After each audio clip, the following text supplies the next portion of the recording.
Le captage et le stockage du CO2 ont pour but de réduire les émissions industrielles des gaz à effet de serre. Il consiste à récupérer le dioxyde de carbone à la source et à le stocker dans le sous-sol. Première étape, séparer le CO2 des fumées ou des flux de gaz. Les fumées industrielles contiennent autour de 15% de CO2.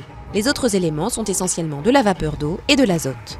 Cette séparation est coûteuse, elle compte pour les 2/3 dans les frais de captage et de stockage.